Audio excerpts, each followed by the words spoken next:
사랑하는 여러분, 주님의 이름으로 문안드립니다. 오늘 이 시간을 통해 여러분의 마음에 하나님의 평강이 가득하기를 기도합니다. 우리가 나누는 이 이야기가 여러분의 신앙 여정의 작은 등불이 된다면 구독과 좋아요를 통해 이 은혜의 메시지를 더 많은 분들과 함께 나눠주시길 부탁드립니다. 여러분의 작은 실천이 누군가에게는 큰 위로와 희망이 될 수 있습니다. 우리에게 평화라는 단어는 어떤 의미로 다가옵니까?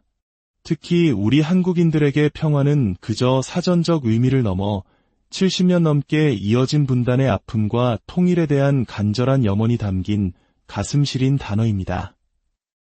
우리는 뉴스에서 거의 매일같이 세계 지도자들이 평화를 위해 협상 테이블에 마주 앉는 모습을 봅니다. 어느 날 세계의 이목이 집중된 가운데 오랫동안 갈등을 빚어온 두 강대국의 지도자가 마주 앉았습니다. 장소는 과거 한 나라가 다른 나라에게 팔았던 묘한 역사를 지닌 땅이었습니다. 한때는 같은 깃발 아래 있었지만 이제는 서로를 겨누고 있는 두 나라의 역사가 그 회담 장소에 맴도는 듯했습니다. 수많은 카메라 불빛 속에서 시작된 회담은 장장 3시간에 걸쳐 이어졌습니다. 전 세계는 숨을 죽이고 혹시나 이번에는 전쟁의 종식을 알리는 획기적인 합의가 나올까 기대했습니다. 하지만 회담장을 나온 두 지도자의 표정은 굳어 있었고 그들의 입에서는 실망스러운 결과가 흘러나왔습니다. 우리는 합의에 이르지 못했습니다. 휴전도, 공식적인 평화협정도, 평화를 향한 어떤 구체적인 계획도 없었습니다. 이 모습은 우리에게 성경의 한 구절을 떠올리게 합니다. 전도서 3장 8절은 말합니다. 사랑할 때가 있고 미워할 때가 있으며 전쟁할 때가 있고 평화할 때가 있느니라. 인간의 역사 속에서 평화가 얼마나 깨지기 쉬운 것인지, 그리고 인간 지도자들이 역사의 향방을 결정하는 중대한 선택 앞에서 얼마나 고뇌하는지를 보여주는 순간이었습니다. 결국 이 회담은 평화의 실마리를 풀기는커녕 오히려 더 많은 의문과 불안만을 남겼습니다. 한쪽은 즉각적인 휴전 대신 장기적인 양보를 요구했고 다른 한쪽은 안보를 보장해주는 듯하면서도 결정적인 영토에 대한 권리를 주장했습니다. 서로의 욕망과 자존심이 팽팽하게 맞서는 현장이었습니다. 야고보서 4장 1절은 세상의 다툼이 어디서 오는지 정확히 짚어줍니다. 너희 중에 싸움이 어디로부터, 다툼이 어디로부터 나느냐? 너희 지체 중에서 싸우는 정욕으로부터 나는 것이 아니냐? 그렇습니다. 인간의 교만, 권력욕, 그리고 끝없는 야망이 진정한 평화의 길을 가로막는 가장 큰 장애물입니다. 예수님께서는 이미 2000년 전 마지막 때에 일어날 일들에 대해 분명히 말씀하셨습니다. 마태복음 24장 6절과 7절입니다. 난리와 난리 소문을 듣겠으나 너희는 삼가 두려워하지 말라. 이런 일이 있어야 하되 아직 끝은 아니니라. 민족이 민족을, 나라가 나라를 대적하여 일어나겠고. 사랑하는 성도 여러분, 오늘날 우리가 매일 접하는 헤드라인 뉴스가 바로 이 말씀의 성취가 아니고 무엇이겠습니까? 세계 곳곳에서 영토 분쟁이 끊이지 않고 강대국들은 군사적 긴장감을 고조시키고 있으며 이념과 종교의 이름으로 수많은 분쟁이 일어나고 있습니다. 예수님께서는 이 모든 일들이 결코 우연이 아니라 마지막 때가 가까이 왔음을 알리는 징조라고 말씀하셨습니다. 세상은 지도자들의 회담을 통해 갈등이 해결되기를 바라지만 예수님께서는 마지막 때에 인간이 스스로 평화를 이룰 것이라고 말씀하신 적이 단 한 번도 없습니다. 오히려 그 반대였습니다. 갈등은 더욱 깊어지고 전쟁의 소문이 우리를 둘러쌀 것이라고 예언하셨습니다.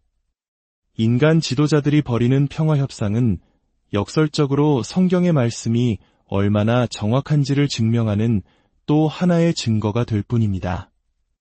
교회여, 우리는 기억해야 합니다. 이 세상이 갈망하는 진정한 평화는 정상회담이나 정치적 선언으로 결코 이룰 수 없습니다. 인간들이 맺는 평화 조약은 너무나도 일시적입니다. 역사가 증명하듯 조약은 잉크가 마르기도 전에 깨어지기 일쑤입니다. 왜냐하면 인간의 평화는 정치에 뿌리를 두고 있지만 영원한 평화는 오직 평강의 왕으로부터 오기 때문입니다. 선지자 이사야는 이 땅에 진정한 평화를 가져오실 분을 이렇게 예언했습니다. 이사야 9장 6절 말씀입니다. 이는 한 아기가 우리에게 낳고 한 아들을 우리에게 주신 바 되었는데 그의 어깨에는 정사를 메었고 그의 이름은 기묘자라, 모사라, 전능하신 하나님이라, 영존하시는 아버지라, 평강의 왕이라 할 것임이라. 그렇습니다. 진정한 평화는 백악관이나 크렘린궁 혹은 그 어떤 국제기구 본부에서 오는 것이 아닙니다. 오직 예수 그리스도를 통해서만 주어집니다. 세상은 타협을 통해 평화를 얻으려 하지만 예수님은 항복을 통해 평화를 주십니다. 땅을 내어주는 항복이 아니라 우리의 마음을 주님께 온전히 내어드리는 항복입니다. 최근에 일어나는 세계적인 분쟁과 갈등은 결코 개별적인 사건들이 아닙니다. 성경이 예언한 거대한 그림의 일부입니다. 전쟁과 전쟁의 소문, 평화롭다, 안전하다 외치는 거짓된 외침, 북방에서 일어나는 강대국, 그리고 끊임없이 변하는 동맹관계. 이 모든 것은 해산의 고통과 같습니다. 아기가 태어나기 직전의 산통이 가장 격렬해지듯이 그리스도께서 다시 오시기 직전에 이 세상의 고통과 혼란은 극에 달할 것입니다. 바로 이것이 우리가 긴박감을 가지고 살아야 하는 이유입니다. 로마서 13장 11절은 외칩니다. 또한 너희가 이 시기를 알거니와 자다가 깰 때가 벌써 되었으니 이는 이제 우리의 구원이 처음 믿을 때보다 가까웠음이라. 2000년 전에도 자다가 깰 때라고 하셨다면 성경의 예언이 눈앞에서 펼쳐지는 오늘날 이 부르심은 얼마나 더 긴박하게 우리 마음에 울려야 하겠습니까? 교회의 휴거가 임박했습니다. 데살로니가전서 4장 16절과 17절은 그 영광스러운 날을 이렇게 묘사합니다. 주께서 호령과 천사장의 소리와 하나님의 나팔 소리로 친히 하늘로부터 강림하시리니 그리스도 안에서 죽은 자들이 먼저 일어나고 그 후에 우리 살아남은 자들도 그들과 함께 구름 속으로 끌어올려 공중에서 주를 영접하게 하시리니 그리하여 우리가 항상 주와 함께 있으리라. 그 나팔 소리가 울려 퍼지는 날 더 이상 어떤 정상회담도 어떤 평화 조약도 어떤 국경 분쟁도 중요하지 않게 될 것입니다. 그날의 중요한 단 한 가지는 당신의 이름이 어린 양의 생명책에 기록되어 있느냐 하는 것입니다. 휴거가 가깝기에 하나님은 당신의 백성들에게 거룩함을 요구하십니다. 히브리서 12장 14절은 명령합니다. 모든 사람과 더불어 화평함과 거룩함을 따르라. 이것이 없이는 아무도 주를 보지 못하리라. 지금은 적당히 믿는 신앙생활을 할 때가 아닙니다. 세상과 타협할 때가 아닙니다. 세상은 우리에게 조금만 죄지으라고, 조금만 침묵하라고, 조금만 세상과 섞이라고 압력을 가할 것입니다. 그러나 거룩함은 우리가 굳건히 서기를 요구합니다. 교회여, 세상이 평화를 외칠 때, 나라들이 영토를 주고받으며 조약을 맺을 때 기억하십시오. 성도의 부르심은 세상의 평화를 중재하는 것이 아니라 하늘의 거룩함 가운데 걷는 것입니다. 우리의 삶은 어두운 세상에 빛을 비추는 등대와 같아야 합니다. 사람들을 대통령이나 총리에게 인도하는 것이 아니라 오직 그리스도께로 인도해야 합니다. 예수님은 마태복음 24장 42절에서 경고하셨습니다. 그러므로 깨어 있으라. 어느 날에 너희 주가 임할는지 너희가 알지 못함이니라. 여러분은 깨어 있습니까? 준비되셨습니까? 아니면 세상의 염려와 즐거움이 여러분의 영적 감각을 무디게 만들었습니까? 세상이 갑작스러운 전쟁에 대비하지 못하는 것처럼 많은 그리스도인들이 그리스도의 갑작스러운 재림에 대비하지 못하고 있습니다. 그러나 우리는 잠자는 자들 가운데서 발견되지 맙시다. 신실한 자들 가운데서 발견됩시다. 준비되었다는 것은 매일매일을 영원전의 마지막 날인 것처럼 사는 것을 의미합니다. 신속히 용서하고 진정으로 회개하며 온전히 순종하는 삶입니다. 언젠가가 아니라 오늘 예수님께 예라고 대답하는 삶입니다. 이제 아직 예수 그리스도를 구주와 주님으로 영접하지 않은 분들께 말씀드립니다. 당신은 세계 지도자들이 해결책을 찾기 위해 평화회담을 하는 것을 보았습니다.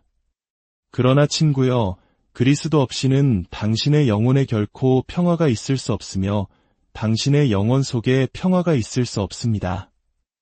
예수님께서 요한복음 14장 27절에서 말씀하셨습니다. 평안을 너희에게 끼치노니 곧 나의 평안을 너희에게 주노라. 내가 너희에게 주는 것은 세상이 주는 것과 같지 아니하니라. 너희는 마음에 근심하지도 말고 두려워하지도 말라. 이 평안을 원하십니까?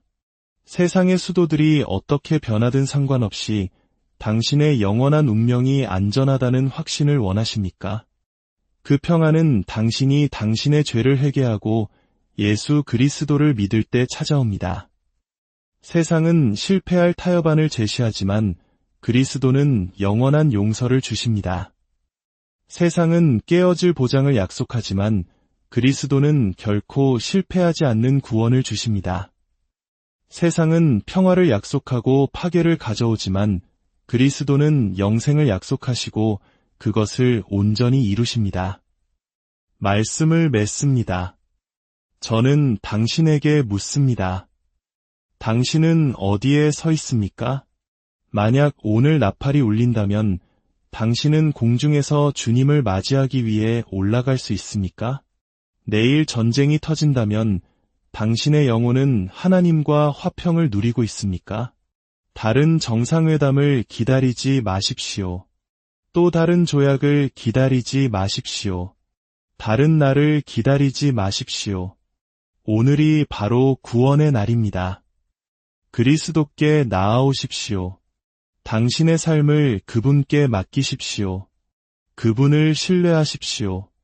그러면 당신은 세상이 줄 수 없는 참된 평안을 발견하게 될 것입니다. 함께 기도하겠습니다. 주 예수님, 세상이 평화를 찾기 위해 몸부림치는 동안 주님께서 친히 평강의 왕이심에 감사드립니다. 지도자들이 협상하는 동안 주님께서는 이미 주님의 죽음과 부활을 통해 승리를 쟁취하셨음을 믿습니다. 이 세상을 위해, 열방의 지도자들을 위해, 그리고 전쟁이 있는 곳에 평화가 임하기를 기도합니다. 그러나 무엇보다도 모든 마음이 주님께로 향하게 되기를 간절히 기도합니다. 우리를 거룩함으로 더 가까이 이끄시고 주님의 오심을 항상 준비하게 하옵소서. 그리고 아직 주님을 알지 못하는 모든 이들이 오늘 주님의 이름 안에서 구원을 발견하는 놀라운 역사가 일어나게 하옵소서. 우리 주 예수 그리스도의 이름으로 기도드립니다.